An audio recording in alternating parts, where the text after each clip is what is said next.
Alright, what's up guys, Zero here, and today we are finally here for the first actual deck profile for the set 3 stuff. And of course I'll be starting off with the deck and the archetype that I was most excited for, and my favorite archetype out of this set, by far, Messiahs. Very happy with them in the game, but I can't exactly say the same about how good they actually are. The deck is, it's not bad by any means. I definitely think it's a very playable deck, very okay deck. The only issue is it's good for all the wrong reasons. It's not good because of its cool multi-attacks and anything like that. It's good because a certain Captain Crunch is really good as a card. So without further ado, I'll just get on with the list.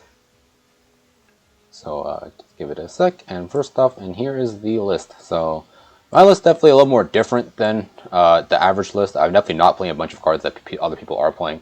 And I'll get on to why I play certain cards and why I don't play certain cards as we go along. So first off, this is the starter. We're playing the Neon Messiah. Skill is Forerunner and GB1.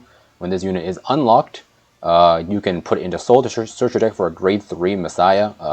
At the moment, we only have Alter Ego, so he is your only, or I guess it or she is your only search target. So this is basically what it's used for. It's basically on unlock, it can search you the Alter Ego, which is basically Stride Fodder, because it's GB1s. At that point, you've already ridden. So it's basically you're searching Stride Fodder with this. Either that, or you're searching a re-ride, so you can get onto the Alter Ego as your ride, because it is your ideal main ride. So yeah. The other starter you could be playing are the grade 3 searchers, either or, those two. Just because the grade 3 searchers can help you have a higher consistency of seeing the Alter Ego first ride, or just securing Stride Fodder if you do already have it. But I personally like this more just because it's something that can stay on the board that you can lock with Alter Ego skill and then have it unlock. Because this starter does have an anti retire as well, meaning this thing can actually stay on the board, so that's pretty nice. That's personally why I choose to play the Neon Messiah over the grade 3 searchers. The grade 3 searchers are perfectly fun. I've tried it before. I just like the Neon Messiah a little more. So yeah. Grade 1s, PG. This is the Cosmo Wreath. This is the countercharge PG. If your clan has it now, every clan has it now, so there's no reason not to play it. This deck doesn't have like archetype specific discards that you care for, so no reason not to play the countercharge PGs. Next up is the Destiny Dealer. He is the Stride Fodder, so if you're striding, plus 2 grade, and also you can on play you can discard card search for a grade 3 Messiah, so can help you fix Rise of Last Resort if you don't have it, but it's mainly just used for Stride Fodder, which is really good. Next up, we're playing 2 of the Sacrifice Messiah. Its skill is GB1. When anything is locked, and your Vanguard is a grade 3 or greater Messiah, you can lock itself to countercharge 1 and give one of your units plus 3k, so it can help your relay scale. It locks itself, so you have more things to unlock with Amnesty, and since cards unlock a stand, you can reset this as a booster if you need to.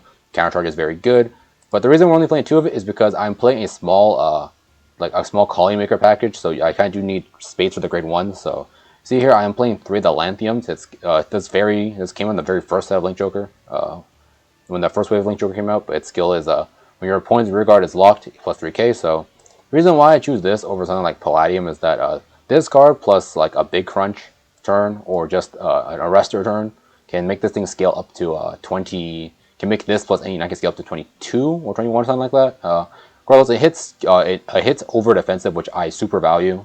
So which is why I choose to play the Lanthiums over something else. And the reason I choose to play this package to begin with is because one, I don't think there was a whole lot of good grade 1s to play. Or actually, not grade 1s, the grade 2s. Not a whole good grade 2s to play.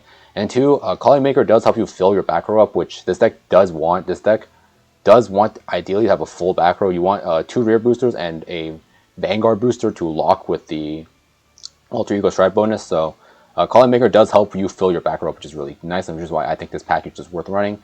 It does suck that you have to play less Sacrifice Messiahs, but I do think this package is worth it enough that I'm willing to cut down on the countercharger to get more access to boosters. So yeah, that's it for grade 1s. Grade 2s, like I said before, we're playing 3 Colony Makers. Its skill is on play, if your opponent has a locked card, CV1, search your deck for a grade 1 or lower Starvader and call it.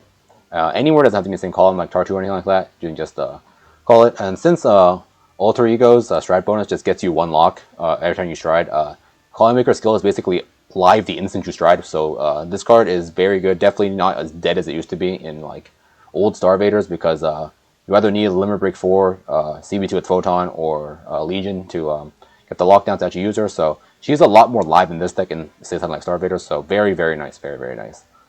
Next up, even more Starvaders. We're playing 4 Astro Reapers. His skill is on hit to Vanguard, Soul Blast 1, check out 5, add something with the same name as something with your Vanguard to hand. So this card can help you secure extra strike slot if you need to, but the real reason we're playing him is because he has resist. I think resist is a very, very valuable keyword in the game right now. Very, very good thing to have. And resist intercepts are very good, and that's why I'm playing 4 Astro Reapers. Honestly, no reason other than that. Yeah, the fact that he has an extra skill that can come up is pretty nice, but the main reason we play him is because he has resist. So yeah. Next up, 2 Blast Monk of the Thundering Foot. His skill is GB1 when using attacks. It can attack anything, doesn't have to be Vanguard or anything. You can choose a locked card and unlock it, and then he gets plus 4k, so he can be a solo attacker, and you can unlock your own cards to enable multi-attacks when you're not on Amnesty.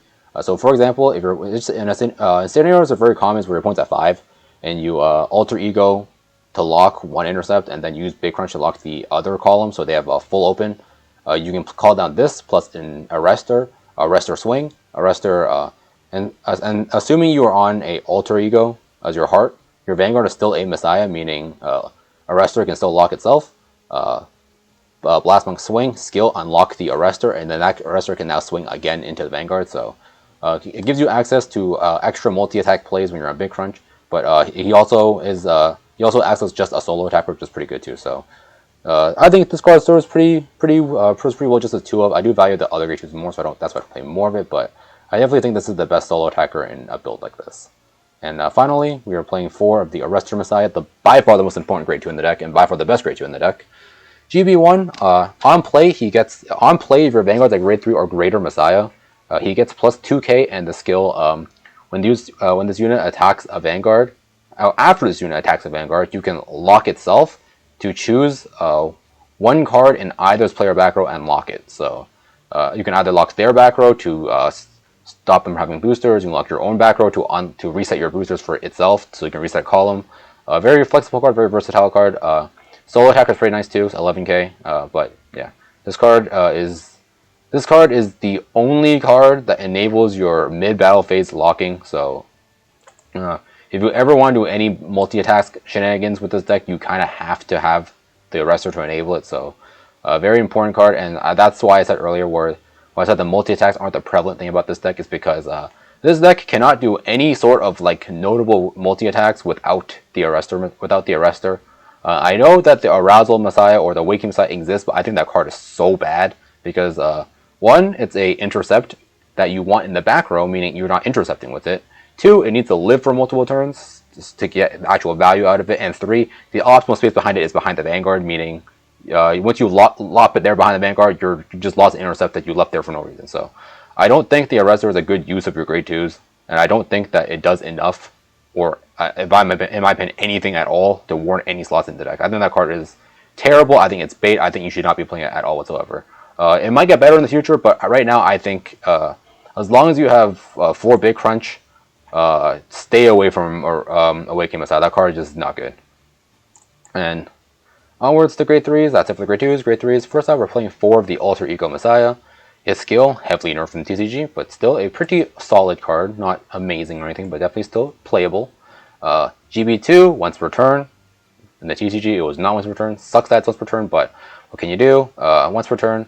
During your turn, when something is unlocked, you can still also draw a card. So it's not only is it once per turn, it's also only during your turn. So the only time this card's GB2 will actually proc is during your end phase when your stuff unlocks naturally. If you're unlocking stuff like mid-battle phase for combos and stuff, you will not get the GB to draw one because it's only the heart meat and you don't have any of the skills from the heart. So basically, if you want this draw, you have to leave something in your board locked and then let it unlock at the end of your turn to get the draws, which is kind of iffy. And it still comes up often enough that you can draw off of it, but it's definitely very awkward now. The fact that it only draws from your turn. But it's there. And next off is the stride bonus skill. When you stride on top of it, CB1, to choose 1 card on both players' side and lock it, and it gets plus 5k. And the card that you locked on your opponent's side of the field is unlocked at the start of their battle phase. So basically, they can still swing with the thing you locked. But all this does really is it locks the card temporarily so that you can still bypass it so you don't have to deal with intercept. So Arrestor, stuff like that can actually like attack the Vanguard to proc its own skill. So it's still good for that. So I like to just call this I like to call this style of block a soft block.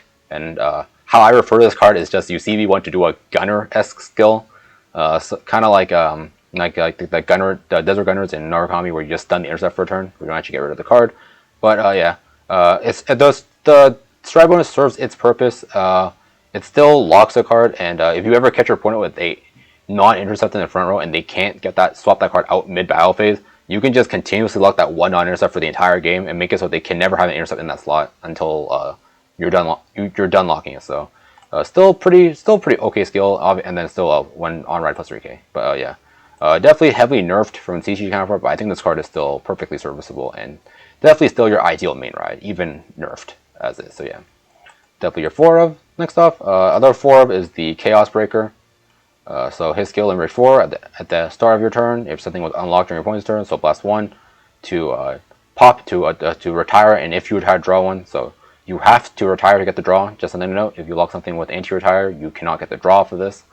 And once per turn, counter blast 1, discard 2 Starvaders, so lock on your opponent's rear guards. This never comes up, but my variant of the deck does have quite a bit of Starvaders in it, so it might come up. You never know, but realistically speaking, this skill will never come up. It's just kind of there. You play it because the Limit Break 4 skill does work if you lock something with, say, like an Arrestor or a Big Crunch or a Judgment.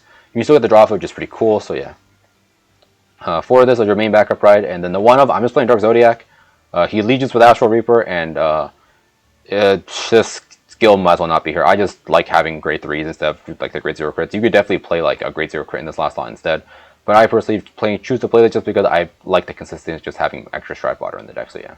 This is definitely a very flexible 1-of. So you can play like the Lady Gunner, you can play the Blink Messiah, the grade 0 crit, or you can play Ash Reaper like me. I think this last slot is very flexible. And finally, grade 0s, we're playing the Heal Guard. Heal Guards are Heal Guards, no reason not to play them. And onwards to the G-Zone, the most expensive part of this deck. Very much needed at the moment for 4 of copy is the Big Crunch Dragon, Captain Crunch, Big fucking Crunch, whatever you want to call him. GB2, once per turn, CV1, Chi Persona Blast, to choose 1 card in your opponent's front row and lock everything in that column. So it is like the cheapest form of front row lock that you can find right now in the Joker. CB1, just lock a column. It's pretty good. But yeah, this card is the reason why this deck can function, honestly. Your multi-attacks are way too unreliable right now for it to be consistent or be used at all every turn, because you need to draw into the Arrestors every turn to do that. So Big Crunch is just a simple, with Alter Ego, simple Alter Ego Stride bonus, lock 1, Big Crunch lock the other column, and swing face 3 times. So very simple, very effective, and definitely needed as a 4, in my opinion. If you want to play optimal Link Joker in any right now, you need 4 Big Crunch. You will definitely notice the games where you wish you had a second pair of these. So I didn't even bother touching this deck until I had the second pair, because I think it's just that needed. I think you will lose a fair bit of your games without a full set of this card. Not saying you can't play the game with only 2, but I definitely think you will very much notice the difference between 2 and 4. So yeah. Next off, the Amnesty Messiah. We're playing 3 of this. His skill is when this unit attacks a Vanguard, CB1 to unlock any number of locked cards, and then this unit gets plus 3k per card unlocked. If you unlocked 3 or more, this unit gets plus 1 crit. So this is how you enable all your fancy multi-attacks and stuff. Usually what ends up happening is, because this thing has a crit and your rear lanes don't scale properly, what usually ends up happening is you just like swing, lock, and then this thing basically Amnesty for most circumstances just reads CB1 get a crit. Basically what it reads. Sometimes and because of this, knowing that you probably can't get your multi-attacks off to begin with, sometimes you'll unlock the soft locked intercept and then just swing into it with the Arrestor, so they don't get to keep the card for their turn. So yeah, just something to note that something you will do, but for all intents and purposes, this card basically reads CB1 get a crit for the most part. So yeah. And finally, the 1-of that we play is the 1 Judgment Messiah. Its skill is when this unit's attack hits a Vanguard, you can choose 1 card in your opponent's back row and lock it, and choose one of your cards and unlock it. So this card can also enable multi-attacks early in the game. But for the most part, this card just reads on hit lock a back row, which is not terrible. So that's why it plays the 1-of, because sometimes we just don't have the counterblast to afford for the Amnesty early, or we just don't want to burn any counterblast early at all. So the The one of is definitely very nice, but you don't go into it more than once ever, so that's why you only play one of it. So yeah. So that's it for this deck. I'll have some games for you guys after this as per usual. Tell me guys what you think about this deck down below in the comments, and I'll see you guys next time. Peace out.